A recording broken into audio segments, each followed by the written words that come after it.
All right, we're back, and not only back, we were here just now, and I'm glad that you're with us. And we've got a special guest to us. We've got the Union County Supervisor, Phillip Russell, here.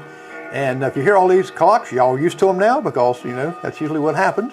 So we're going to talk a little bit about Union County and a little bit about personal, a little bit on Phillip Russell, find out a little bit about him.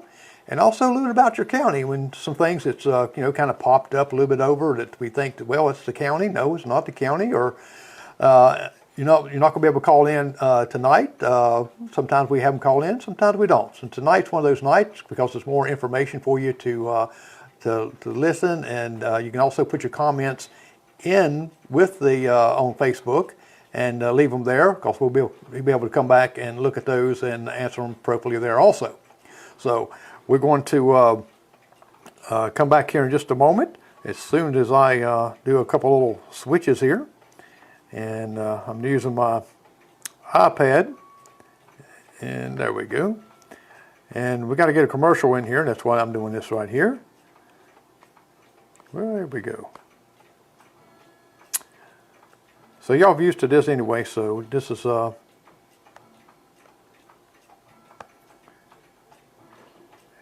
and we'll be right back right after this message from Keepsake Jewelry.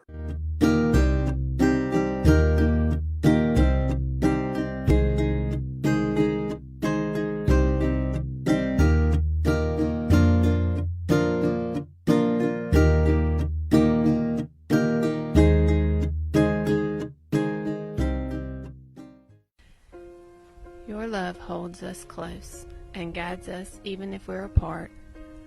Most of us, if not all, get a defining moment in life. My moment is when I met you on that beautiful, breezy night. The instant my eyes connected with yours. The shift in my life emerged. You are my everything.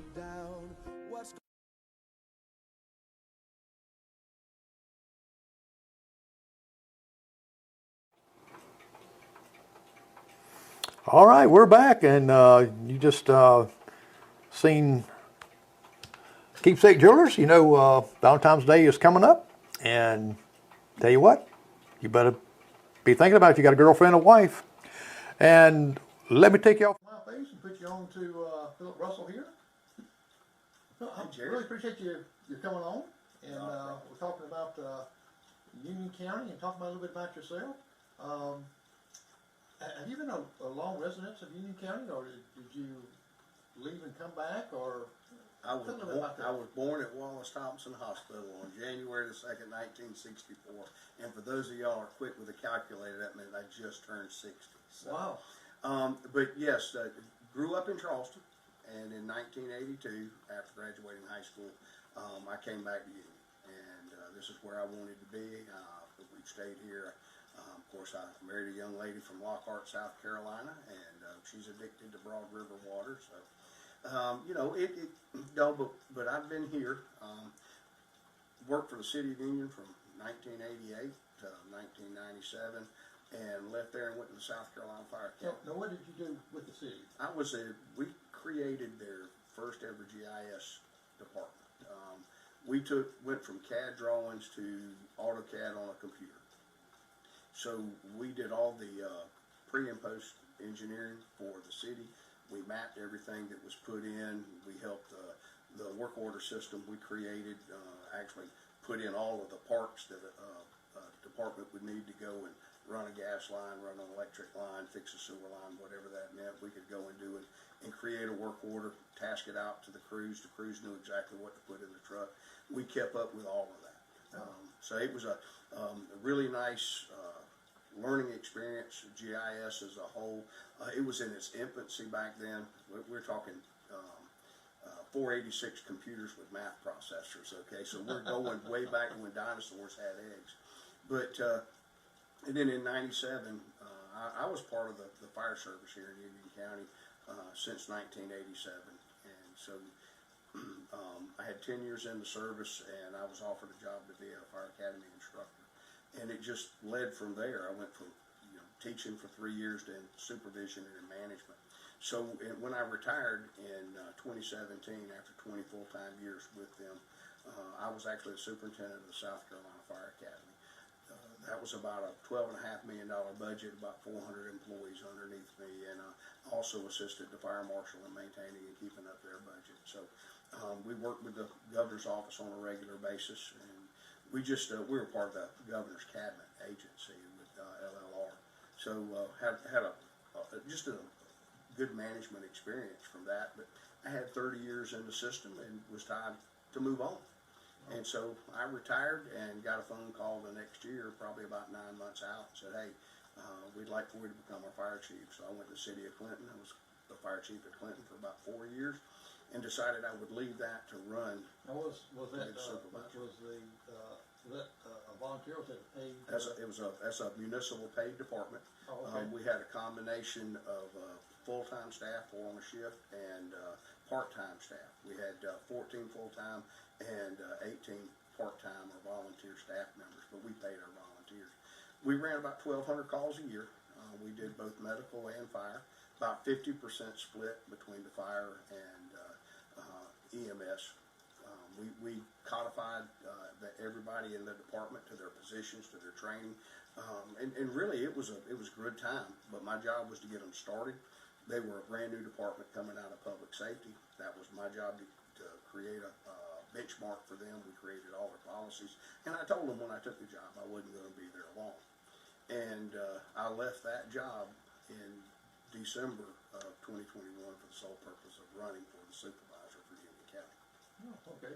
So their fire department, I guess, in Clinton was kind of like one in Union that's got officers there. They were cross-trained, and what they realized is that it was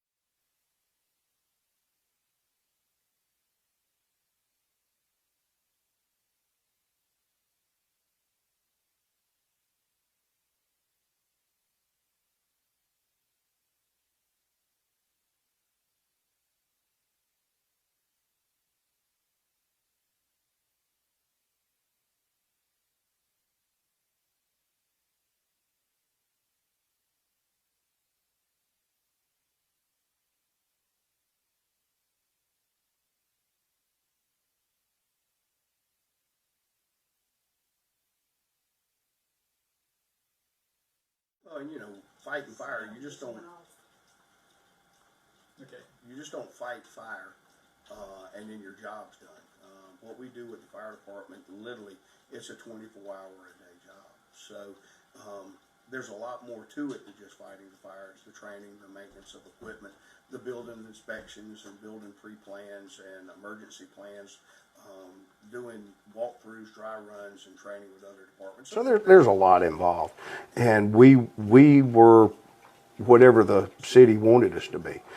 We helped at events. We helped with trash pickup, whatever we needed to help with to be a positive for the community. Okay. Sorry about that, folks. That was me kind of switching around there a little bit. And when you cut one off, cut one on, you got to make sure every little sound thing is on there. So, well, that definitely got you in that position to be able to run. And when someone who brought the idea to you? Was it someone saying, "Hey, I think you need to run for supervisor," or is it something that you kind of wanted to do?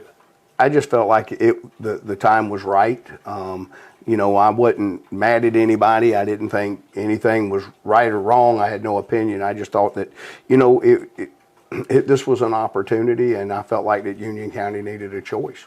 And so I announced that I was going to run, and I know Frank eventually he announced that he wasn't going to run, and then he moved on the magistrate, and I was proud for Frank, glad for Frank that was able to move on, but on the other side, I was prepared to run. Right. It was. And it's hard running for political office. There's a lot of things that you have to think about and plan for, but I was prepared for that, and we got fortunate and we won. I know Ben Ivy, go to church with Ben, really think the world of him, think the world of Frank, have really made a friend out of Miss Tamika. Tamika's been a great supporter after the election was over with. So again, it's not about me. It is really about the job. It's about trying to do all we can for Union County. Right, and I really hope people look at this political election that's coming up, the presidential election and all the others, that they would look at it and not be supportive either whatever side they're on, and because I know that in the past years it seemed like it's got into a well, if you don't like the person I like, then you're not my friend, and this is just it's really been crazy, and I'm hoping that this election, especially the presidential election coming up, that people say, okay, this is who and respect what the person that his opinion thinks is good. It's not saying that he's right or that's wrong, but we got a democracy. We got a election here that needs to be clean. Elections should be partisan, not personal. It's not a personal thing. It's a partisan thing. Right. It's whether you like this candidate or don't like this candidate shouldn't cause friends. It shouldn't cause people to lose tempers at each other. It is just the process. And what I've always said about elections is, I promise you, the voters will always be right. If they're not right, they'll quickly correct themselves. So it's just the process to go through. The form of government that we have is very unique in Union County. There are only 3 supervisor forms of government existing in the state. One of those is in Berkeley County, where they have a supervisor, but they also have a paid administrator that runs the day-to-day. Williamsburg County, and better known as the Kingstree area, and Union County are the only 2 with a true supervisor form of government. Doesn't bother me. Form of government's a form of government. Right. Really, I'm no different than a city manager or a county manager, other than I'm elected for this job. And my job is to run the day-to-day operations of Union County, to supervise and lead its people, to manage its functions, to govern the budget. Now, outside of that, all those decisions, including I present a budget to council. Council goes through. They have the right to pick apart that budget if they so choose, and I respect that right. We have to have their approval. Right. Council has to approve the transfer of property. They have to approve anything that's expended that's not in that budget. We are very fortunate in Union that we have a great council. I have a great council that I work with. The whole crew, we all get along as friends. We all have a right to disagree with each other, but just with the elections, it's not personal. They care about Union and want to make sure that they make the best decision for it. So working together, I just think we make a great team. Right, and the city council, they got their areas that they're been elected also, so they're elected officials. The county council, yes, correct. County councils. County councils, elected officials. And so they got to they're representing their district. That's correct. And they're looking to be, because I've seen, where one I'm not going to vote on that, this right here, it's because they got a different opinion on it. And you know what? That's what makes us strong. It's okay. It's okay if we don't have a unanimous council. I'd love to have that, as unanimous as much as we can. But council has to help me do that job, and their opinions are very important. I try to keep it very atypical, non-business, non-personal. It's business, but it's non-personal, because I don't even get a vote unless there's a tie on council. So, and we have to present a lot of things to council, whether I want to or not. It doesn't matter when we put them on the agenda.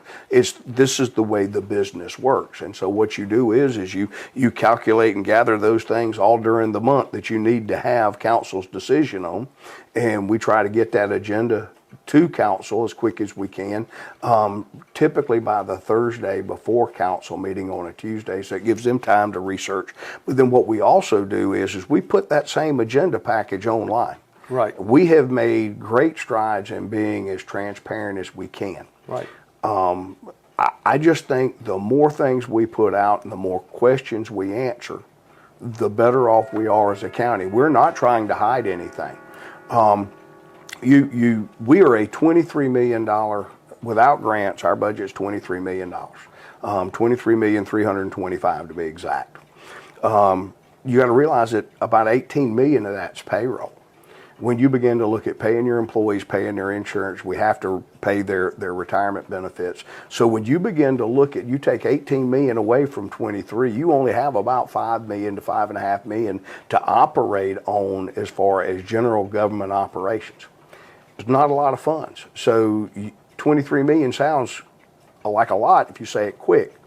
But in the scope of things, what it is we are still limited in resources, and we have to make very wise decisions with those resources to make sure we get return on investment. And people don't realize, as far as they say, well, it's not that many people in Union, but Union County is a big county to, 514 square miles, 20% of that's covered by federal forestry. Right.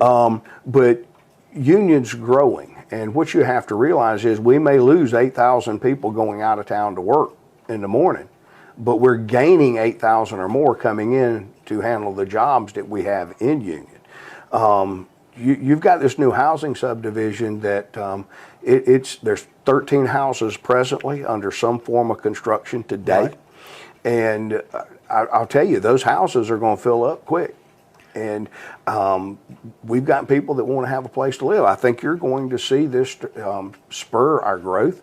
That one subdivision isn't the answer. We probably need a few more. But isn't there plans that I've heard through the grapevine? Sometimes you got to, those grapevines get a little wobbly, that they're looking at another subdivision, about 100 homes out in, I forgot where it's at now, here in the county. Like it's 98 acres they're looking at to divide into a subdivision. Sometimes we don't know all of those plans because those private land owners and developers. We don't have land use planning in Union County. Therefore, there's not a requirement for them to do pre-request. Right. So if they buy that, what we know they're going to have utilities, and so when they reach out for utilities, we're notified. And so we've heard there's a lot of people looking at Union County. The sewer announcement, the sewer that's going to go from Union all the way to the Spartanburg County line, that's piqued a lot of development interest on the 4-lane. Right. And so you realize that was an investment that's going to pay dividends for Union County over the years, because that's the missing utility that we haven't had. That's going to spur both residential and economic growth, or industrial growth. That's going to, and again, rooftops bring retail. So you can get industry, you get rooftops, you get the side effect of having commercial business. So we're very fortunate with that, but we were announced $10 million in sewer infrastructure. We were announced by Spartanburg Regional a $55 million new hospital. We had Department of Highway Federal Transportation offer us $52 million in bridge repairs. All of this is in the last year. We had Micro Works to kick off and open up with 400 employees. Well, they have 200 employees now, a little bit more than 200, and they're working towards 400. We have the housing subdivision with more people looking. We have additional commercial looking. We have people that have restaurants and retail stores that are looking in Union right now. We have motels that are looking in Union right now because of a study that we did. We're trying our best to encourage some of the growth. We need some growth in Union County. Right. So, I mean, a lot of positive things are going on. Well, we were seeing a lot of that of that stuff coming to pass now, like a lot of retail that's come in, a lot of new restaurants and stuff, the national restaurants, and I've been watching the housing building up right behind the Tractor Supply. There's Tractor Supply that came in here, Harbor Freight. So we've really got some excitement stirring in Union, and when you got that excitement stirring here, you got other outside industries that's looking and say, hey, well, what's going on here? They're starting doing all these things here. The hospital being built. Another great thing is going to have opportunity for more people to work there. And I think it's KDL is a trucking dispatch. They just rented the building beside Micro Works, or just bought that building there. They're picking up some things there. And so we're seeing a lot of different things that's happening, and it's good, positive things. You're always going to have some negativity, we know that, but the way it is right now, it's I see everything that's going to be going in the right directions. Well, and it's Rome wasn't built in a day, and we're not going to change it in a day. But what we have to do is we all have to work together. I call it team union. It's all of us working together. That's what drives us forward. The same thing when I get, and I do my best to return calls every day. I do. And, I get plenty of calls on, hey, there's a pothole out here. Thank you for telling me. Bunch of eyes are better than my set, because I may not be down that road all month, Well, it's so, a big county. Yeah. Well, we're going to hold that thought a second, and we'll be right back right after this commercial from Keepsake.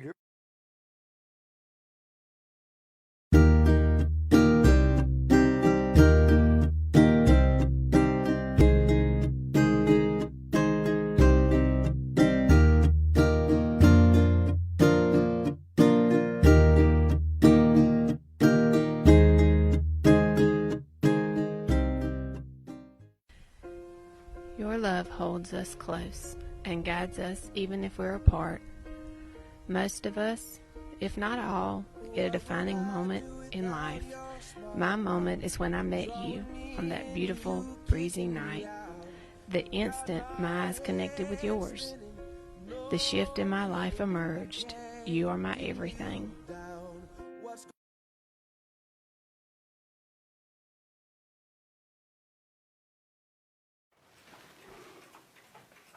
All right, we're back, and we're talking about, and people talk a lot about potholes. They do. They do. You mentioned that.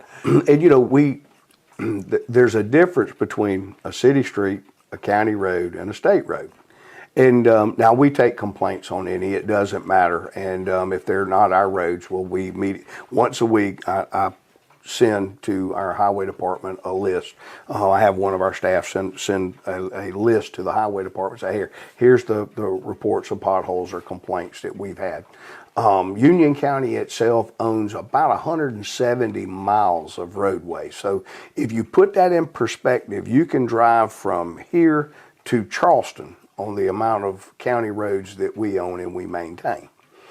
We've done a really good job over the past 10 years in keeping up with those. Most of our roads, I'll say 70% of them, have received some type of pavement, whether it was asphalt or whether in some cases we still have a few gravel roads that we've gravelled. I know we've added a few asphalt roads to our list just this past month after the rains washed them away. We got them fixed, but said, you know what, we need to go ahead and just work with our CTC and work with our funds and go ahead and try to pave some roads. Our roads aren't in bad shape, but our roads are not heavily traveled. You begin to take a look at some of the highways that we get majority of the complaints on, 176, Whitmire Highway, Highway 215, the Kelly Road. These are state roadways, and the state knows about the problems. And well, that's where a lot of people get confused. They get confused. They think, well, this is in our county. Our county's supposed to pave all these roads. Right. And they really get confused on it. And even myself, they don't know which, anything, just like the roundabout I was discussing earlier with you about that they're looking at and proposed. And people, if you want to go to this meeting, the signs out there, I posted it when the meeting is. If you've got some concerns and stuff, show up to meeting. If you don't show up to meeting, then you have no reason to complain. So I posted it out there, and maybe, hopefully, I'm going to contact somebody and I can stream that meeting live where you'll be able to see, but you got to be there. Being there is most important. I'll be there. It's not just, I'm not aware they were talking about just one project. There was a number of projects that they were going to talk about. We've got a number of bridges. They're getting ready to start a bridge repair on Highway 105 at Fanning Creek. And so we know that bridge will be shut down for a period of 3 to 4 months. They've sent out a letter. I apologize. I didn't bring that. I didn't know we were going to talk about that. That'd have to have that date.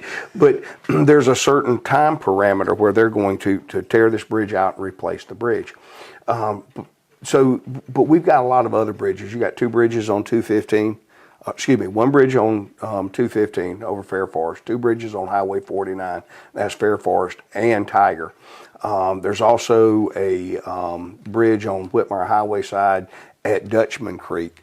I know they're going to fix the bridge at that goes over the railway in Monarch, where it comes in with Happy Valley Road, Hawkins Road, the 215 connector. I receive a number of calls about that bridge on a regular basis, and yes, the highway department promises us they're going to fix that bridge. I actually went and got on my hands and knees, got dirty, went up underneath that bridge, and literally the only thing that's holding that bridge is the asphalt's on top of it. The metal has rusted out from underneath it when it was put down in the probably 50s. Wow. So it is definitely had to be shut down for a reason. We go to church that way, and so I have to deviate and go around Mechanic Road and then turn around and come back to Happy Valley. So it's a little bit of a nuisance, but it's going to get fixed, and we just have to be patient. There's so much road construction going on in the state right now that it's hard to find contractors. These contractors get these jobs, and it's all they can do to get through this job before they have to go and work on another one, and that's been some of the problem. Right. See, and there are some job openings there, people. Absolutely, absolutely. And good security there. But see, that's what I'm saying. People's misinformed that, okay, Union County, they're responsible to get this bridge fixed. They're responsible to get this road paved when it's state responsibility. And like you said, the state does know this. They know that these roads need paved. They know that they got a lot of issues there, and they're a great bunch. Let me say this: it's the people that work at Department of Transportation are some really good people. Yeah. The guys on my public works, some really great, dedicated people. They want to do things right. What it amounts to is, especially on the state side. So the roads were let go so long, and they didn't have money until when they finally got the money and began to spend the money. Matter of fact, when they planned for it, it used to be you could go and have a mile of interstate. Well, it was 100 miles was like $1.9 million. All right, today 100 miles is 90. It was 90 million. Now it's 1.9 million. So the cost of the point that I'm making is the cost of construction has doubled. Right. The cost of laying asphalt has doubled. And so now what there is, they were let go so long. Now they're trying to back up, keep it up, and do as best they can. But now the money they have, they can only do half as much, and then they don't have the contractors because all the contractors are busy. Well, that's because we all know that things go sky high. I know we just had a porch added on our house, and I was kind of almost had a heart attack seeing how much it's going to cost versus I was thinking, being old as I am, I'm thinking, well, that's only going to cost this right here. Oh no, those days are gone because it does. It costs a lot of money to do these things. And I was at the Association of Counties meeting in November 1st to December, and roads were a very big deal. And we actually had the director of DOT there and the assistant director, and they showed us the plan. They showed us what they're working on. Naturally, they're not able to get where everybody wants them to be. So what we do is we just keep reporting, we keep working with them, we keep being patient, but don't think for 1 second that we're not telling them every chance we get in meetings, you got to do more, come on, hurry up. Yeah, well, they know that, it's because they don't understand. they drive the same roads. That's exactly right. They do. And all, and so, but I think the confusion is a lot of people in the county not knowing who takes care of what, and that's understandable, and that's why that you've been for us make sure everything's transparency. If if they can give you a call if they have a question. Well, and to add to that, you'll find our I have in front of me my monthly supervisor report that I gave to council in January, but we also put out an annual report. That report was released the last week in August. We compiled an entire fiscal year's worth. Our year runs from July 1 to June 30. And so we took everything that had happened last year, created an annual report, and you can find that online. And then the halfway through the book stops, and then there's a list of every county road that we have, and actually what the name of it is, what's the distance of it, and it even has the last time it was paved if we have that record on it. So we tried to get that out there for everybody so everybody could see it. Well, that's great, because all they got to do, tell people where they can go see this at. That's right. That's right. They can go to the county website, and there Go she is. look, if you go up to public documents, and you'll see the annual report, like literally the first one that pops up. You click on it and scroll down, and you'll begin to find the road list in alphabetical order. Wow. So they have no excuse to know which one is this. Well, either that or call us. We don't mind. Yeah. We don't. We've got a public works group that, again, I'm very proud of them. They do a good job, and they do it with a smile on their face. Yeah. Now, another question that pops in mind too is, I had someone send me a message about fire hydrants, and you being mostly in the fire thing is your expertise. I think it's down towards Santuck, down that way like that some of the fire hydrants is not working, and that's I think because of either age or the size of the pipe going through it, and I did learn something great about the color of the fire hydrants, the different colors, what they mean. What the flows are, that's Yes. correct. And I had not a clue. I just thought they painted them up pretty. Well, and Union County is not over any of the water districts. Okay. The water districts were created prior to 1976. 1976 is when home rule was created.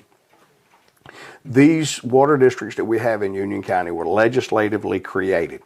They elect their own boards. Matter of fact, you'll see them during election time. You may have to vote on somebody who's on this water district or that water district. And it is their job to manage the water systems. Yes, we do help them get grants. I can tell you of two of them right now that they submitted to grants. We have to approve them just because we're what they call a pass-through agency. Counties and cities can apply.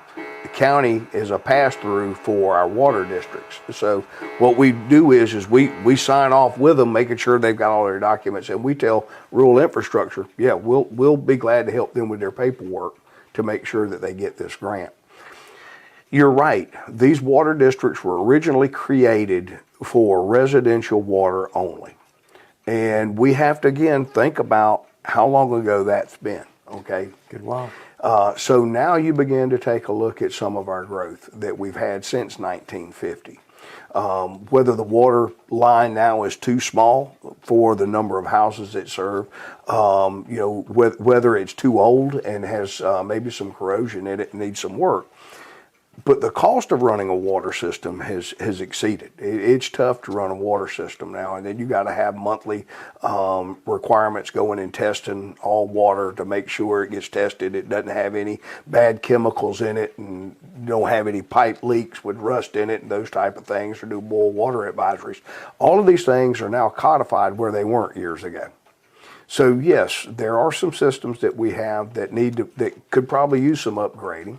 We do know in today's fire code that you must have a fire hydrant within 500 foot of a commercial industry or a church or some type of business. That's 500 foot. There's some lines that we have that even if you have a hydrant there, and even if it is 500 foot, it's not going to put out the flow. But that's what we told our water districts, hey, look, we'll be glad to help you. We can put you with the right people. Rural infrastructure, there's other grants, our COG with CBDGs. We can get them with them. We can help them walk through the process. We don't mind being a pass-through for them so they can get the grant to in turn improve their system. We're not in the water business, but we want to help them be better. Well, it helps the county because I know that it helps the person that's sitting this right here is talking about his insurance being so high because the district where he's at, and because that affects that, and it just goes down the line. And a lot of people again think, well, you're kind of over the fire departments and things like that belongs to you, but it doesn't. And actually, half the fire departments are special purpose district. The other half are home rule. Again, it goes back to that magical 1976 date. Those departments created after that, yes, they're under county purview. But what we do is we provide them a board, and the board does a wonderful job of managing them. And we've got some great firefighters. I will tell you this, think the world of most of them know them. Those that were created prior to 1976, they're special purpose district. They were created by legislature. They elect those board members. But again, good board members equals a good fire department. Right. Another question halfway is that how many how many offices that you manage as being a supervisor? How many direct supervision? Right. There are 22 divisions that fall directly underneath the supervisor. So you stay very busy, but I have 22 wonderful people that work underneath me. And so we're able to work together and create a plan. I'm used to multitasking. I'm used to working long hours. That doesn't bother me, and I am a little bit more hands-on. So they understand that, and they help me out. I told them I'm not a micromanager. I just like to know what's going on. Right. But we just have some great people. We have some that you don't they're working. And the work they do is in the background, and how things are running smooth. They're doing their job. But yes, 22. I'm not over the magistrates, and I'm not over the VA affairs office. They are appointed by legislature, but still, I love to work with those. Kevin does a wonderful job in the magistrate side. Daniel's a new hire that started last year with Veterans Affairs, and he's really doing a good job. Miss Cindy's there still helping him, so Cindy Four, I appreciate you helping him if you're listening. And then you have 5 elected or 6 elected offices. I do not manage them at all. We just help them. We all work equally. We share equally. So, the sheriff and I, we work together. Even though one doesn't work over the other, we work together. The treasurer, I couldn't do my job without Debbie doing hers. Clerk of court, Melanie's just she's a hoot. She's a lot of fun, but she's good at her job. She really is, and she keeps that clerk's office, and she's over a lot. I mean, you got to look at 3 or 4 different types of courts that they have, plus she has to maintain all the deed registers, all those wonderful things.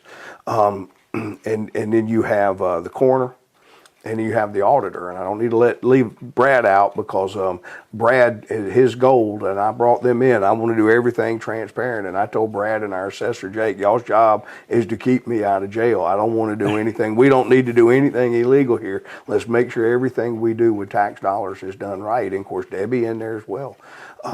We want to do things right for Union County, and Union County's elected some really good elected officials. Yeah, and then that's people again get the misperception that you kind of micromanage everything. They might see you ride around in a police car or ride around in this over here, and that you're just right there.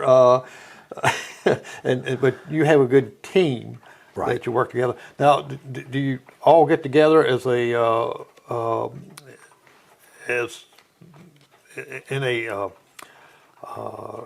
you call the managers meetings and get them all together once a month, or do you do individually or just certain ones in certain places? Once a month after our council meetings. So on the Wednesday after council, we all get together.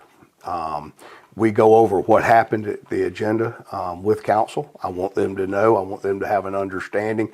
Again, if you don't tell people what's going on, the vacuum of them not knowing, they will create something that's going on. So Right. I just feel like that we need to make sure everybody is on the same page. So we talk about the agenda, we talk about the supervisor's report, we break it down, and then we go into what's going on the rest of the month, who's going to do what's the priorities, and if we have any areas where people need to help each other, we try to streamline that and make sure that I've got staff working together. It's important for me to know what Timpkin's doing and what the stadium's doing, especially if they may be able to share in some of the same resources, whether it's grass seed, lime, fertilizer, whatever that may be. And I use that as an example. We have some economy of efficiencies just by working together. Everybody gets to go around a table and talk about what they're doing, what their priorities are for the next month. We've gotten this meeting down to about an hour and 15 minutes, and an efficient meeting to me is an hour or less. But I got 22 people. Right. So we hit it, and now if there's a need anytime during the week or anytime during the day that something comes up and I need to have a meeting, yes, we can meet. That's typically what the supervisor does. They're a facilitator. Right. I don't know how much I'm a manager, don't get me wrong, and I'm not trying to make light, but I do try to make it funny, and we're facilitators. And our job is to get people to see things that we see and how we can more efficiently go and do things. And that's what's important. And getting together like that as a management team, they're able to voice their concerns. Correct. And the other team members can maybe chime in and say, hey, yeah, we had this issue, or have you tried this? So it's like a brainstorming along with an information meeting. And that's what we need. We can't make decisions in a vacuum. And, not only do they help make decisions, but we have public involvement that helps us make decisions too at times. There are people that I reach out if I know that's their expertise. Tell me what you think. I think it's important that we ask as much. The room full of a lot of people is smarter than one person. Right. And the goal is don't take anything personal. Let's go do it. And we just remember this is our goal. We're going to serve Union County. We're going to work for Union County. And in the process, we're going to be nice.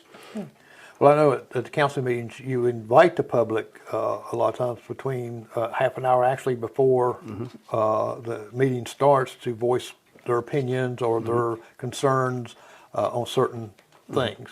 And I know I've been sitting there a lot of times, it's just no one comes in. And to me, if you don't be part of it, you have no reason to complain. Well, and a lot of times what we'll do, and when they do call, and so somebody calls and said, hey, I want on the agenda, this is my concern. And I'm like, you're more than welcome to come. That's the process. But what if I solve the concern? Let's talk about what it is. Let's see what you've got. And in many cases, we're able to resolve it. We didn't even know that they had a concern. But a lot of times when they tell it to us, we go and resolve it right then. We just didn't know or it would already been done. Right. And if it needs other council's opinion and to think about it, or something major like that, then they're going to be able to express it. Absolutely. We want them to come. That's what you've got council members for. That's you talk to council, talk to me. At the end of the day, even if you do come to a council meeting, that's fine. It's a public forum.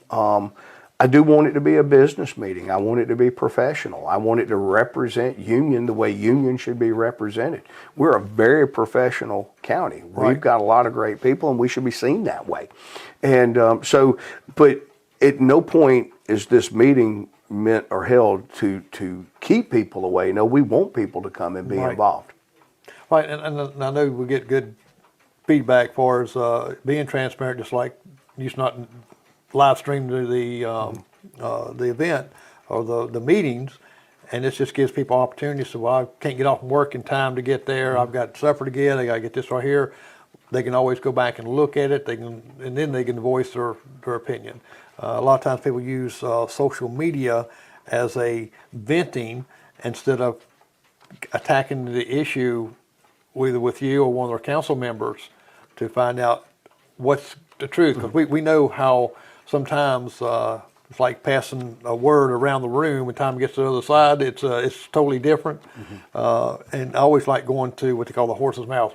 You go strictly to it instead of listening to these different things. And just like a couple of things we brought up, I said, well, that's what they heard here, but it was something totally different. Yeah, well, Facebook's not the news. It is a social platform, and people use it to keep up with their friends. And I'm glad it's there and it has a place. And I'm not opposed to it at all. I just remind people it's not the news.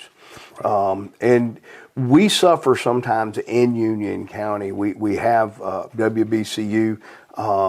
But how many people listen to WBCU? No offense to Chris and to Daniel, they're great people.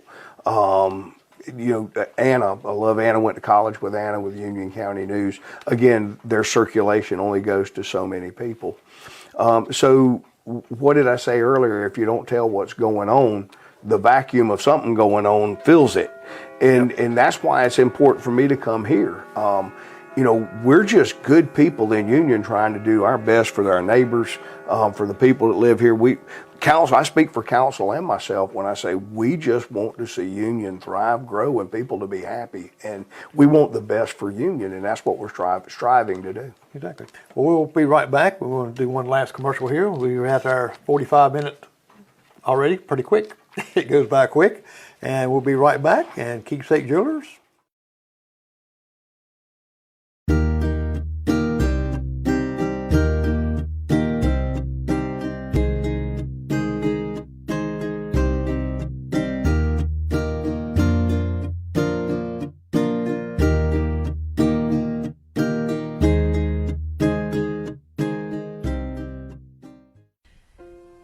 Your love holds us close and guides us even if we're apart. Most of us, if not all, get a defining moment in life. My moment is when I met you on that beautiful, breezy night. The instant my eyes connected with yours. The shift in my life emerged. You are my everything.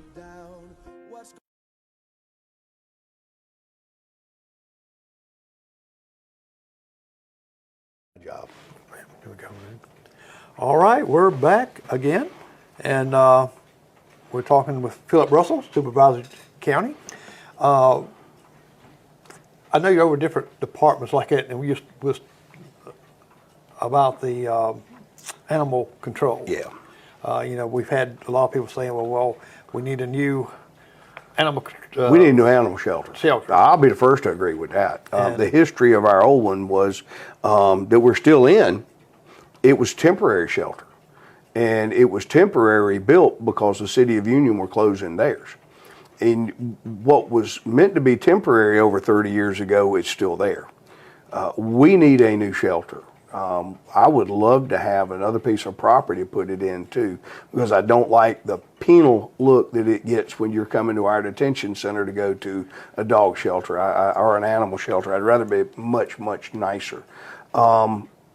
I've explained to council an option that we'll look at through the budget session that I think we'll be able to go and build a new shelter and involve the public with this as well. If council will approve the idea, we'll be looking at committing a pot of money and then turn around and ask Union County to assist us to help us build it, to the point of opening up a bank account at Arthur State Bank. Say, if y'all want to donate, this is where your money's going. I want to have renderings made of what the shelter would look like. Again, if council will help us go this way, and I'm not going to twist their arm, but we have a way and a means. We just need to do something. We wouldn't have the problem we have at the shelter. We're overflowing with dogs. We are. And we wouldn't have the shelter. We take a lot of people don't want their dogs anymore. And so we end up with what somebody has given up. And that's a shame. It's sad.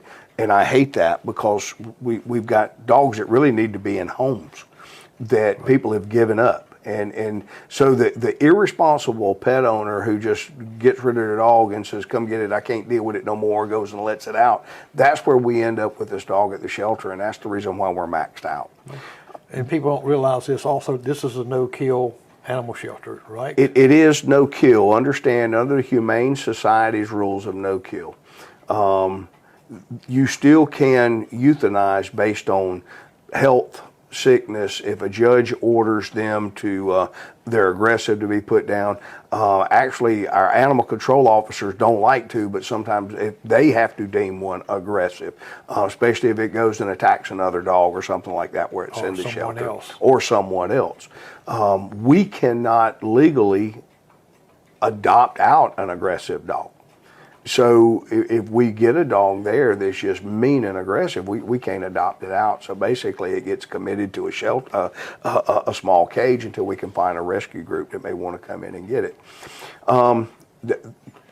But it would be very, very nice if we could have a new shelter built, give us a little bit more room. Now, don't get me wrong, you build it, they will come, okay? Right. But at least it would be something that Union County could be proud of and may want to come and visit. My goal, I'd love to have a nice little lobby inside, so if we had puppies, somebody could come in and volunteer to come rescue the puppies or play with the dog and have some running room outside for them. I would like for this to be done nice.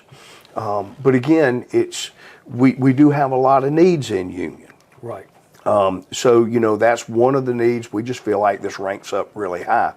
But our animal control group run about 600 calls a month for animals, whether it's a dog running it loose, whether it is I want to give you my dog, whether a dog has damaged something, whether they bit something, whether they're trespassing or whatever that is. Cats are another issue. We have feral cats all over Union, and a feral cat can reproduce 8 weeks after they've had kittens. So, it's it's just that never-ending story. We have a wonderful group to work with. Because they're so busy, we can only do 28 feral cats. They call it a TNR program. We can only do 28 cats per month. And so we have a waiting list of people saying, please come get these cats. I need them fixed. Well, that's what we're trying to do. That's the one way we can solve the problem of feral cats exploding. Now, do you fix dogs also, or? We tend to send that to a vet. Okay. When we adopt one out, we take the option of, we'll be glad to do it for them, or they can go take it to their vet and have their vet do it, so they can start the record of their dog. So that's an option we provide. And again, if we do the neuter, we get our cost incurred back. Right. And now, is there, with the dogs, I know there's a rescue in Carlisle. Mm-hmm. That lady there's been, matter of fact, I've interviewed her and went there and did a program there. And she's helped us tremendously too. Yeah. So we really appreciated her help. She came in, she helped Valerie, our shelter tech. She's been a big help for Union. We appreciate that. There's other rescues that are helping us.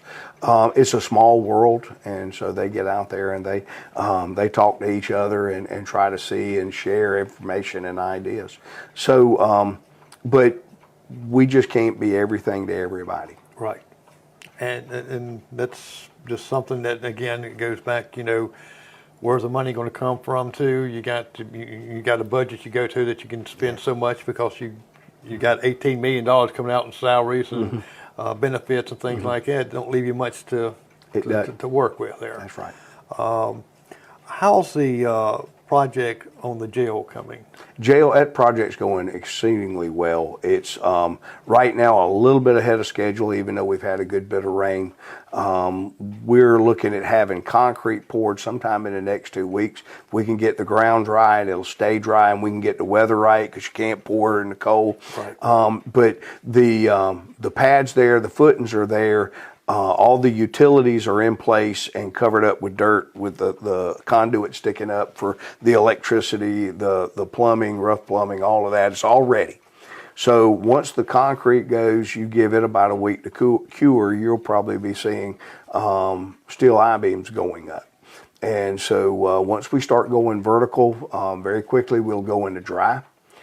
We've got individual cells that are being we've purchased for this project. So the cells are not made out of masonry or concrete. They're individual steel welded cells.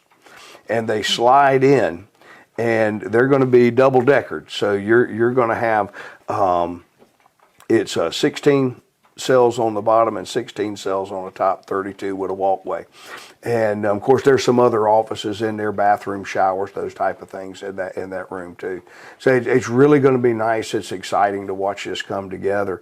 And then the goal is, once we move into the new addition, then we've got to come back and we need to do some repairs to our 30-year-old jail. Okay. I think that you had the engineers come to the council meeting to go over and show some of the slides and show some of the things, how this would connect. So Very, very, very neat process. But yeah, we're pleased with that. The building across the street, the South State building, we should have a certificate of occupancy inspection this week. I'm waiting for the fire alarm and the elevator people to come together to match up. They have to match up the fire emergency system from the elevator to the alarm system and make sure that the smoke head, smoke detector that's in the top of it is also wired into the system. Once that's done, the contractor has advised me that he's ready for a CO. CO means certificate of occupancy, so they're ready for a full inspection. Once that happens, I'm sure there's going to be some punch list items. We physically could take possession of the building once that CO is issued. If and when that happens, we still have a few things that we've got to do. Whether the contractor was supposed to do it, refused to do it, or whether it's just something that was omitted, we've got to do. A key system being one, we've got to have a key system for the building. There are a couple of contract items that just wasn't done, and they're not actually listed in the contract. So we'll take care of those small, minor things, and then we're ready to go ahead and start slowly and methodically moving in the building. My thoughts are, the first thing is we need to move all of our storage over. right. Let's get things over, not people, because when we get into move people, what we've got to do is we've got to move them, and then we've got to do computer checks, make sure everything works the way it's supposed to. And once we start occupying that building, we've got staff in different locations, so we need to minimize this. My goal would be to try to move everybody within a 2-week period of time, very methodical. And the last group that will go will be the administrative group. That's what the supervisor area, the supervisor works with daily. That we will be the last group to move over. But we have nice signage that we've ordered, so when you walk into the lobby, you're going to see where's the auditor, where's the treasurer, where's the delinquent tax, where's the assessor, where's the restrooms. These are nice signs. It's going to be easy to find around. And we're going to have an open house, because I want everybody to come and see it. I'm proud of it. Right. And I think everybody ought to come and see where this money went. The building was given to us. I think we're going to be somewhere in the neighborhood of 1.35 million in investment in this project. Again, it was something that I inherited, but it's something that I think at the end of the day, it's going to be a benefit. Right. Well, the courthouse has been there a long time, and the office has been there a long time, and you need something to be upgraded. We need some growth. We've just run out of room. We're running out of storage. Right. The Union County, believe it or not, there are paperwork that we have to maintain and keep for posterity. So there's not closets big enough to hold all of this stuff. Yeah, and back then they didn't have computers to put it on, did they? Correct. Yeah, that's right. And also, probably, somebody's going to probably ask, what are they going to do with the rooms that will be occupied, or that will be left from over there when you get moved over there? So child support. Mm-hmm. Child support will move from where it's at it's at the what used to be called the Annex building. It's the Barbara Rippey building now. Right. The university's using it. The back half they've been using as family court, because they've been able to use the drive-through window. not family court, excuse me, child support. Right. But so child support will move back into the courthouse. It will put all court operations together. All the judges will be together, probate, clerk of court, and the solicitor will actually take over the area of the office where I'm at. So they have a spot upstairs. They'll have that spot downstairs now. So that's going to be that'll help for a lot of people who are coming in. Instead of having to go all the way through the courthouse, if they just need to see the solicitor to check on their case or check in for court or what that ever may be, they just come in the front door and there you go. Right, they don't have to go upstairs, good corner, That's and all right. this right here. And plus, with the child support, everything's going to kind of be right there together, even across across the street. It makes it more convenient instead of spotted all over all over town. Yeah, and so and this, let me go back and say it again. The treasurer, the auditor, delinquent tax, the assessor, and administrative staff, that's what's leaving the courthouse over the next 2 to 3 months. That's what will be leaving and moving across the street. And when that happens, we'll try to do as much of a advertisement blurb, paper, radio, newspaper. It's our community, our life show, whatever we can do and have as much announcement so everybody can see we've moved and this will be where we'll serve you at. Hey, another great thing is we actually have a drive-through window now so you can pay your taxes and don't even have to get out of the car. Well, wife's going to love that. I went and had to pay hers the other day like that. She says, I don't like going through that little thing. It beeps because it still hips. And it beeps every time and they got to use that one on me.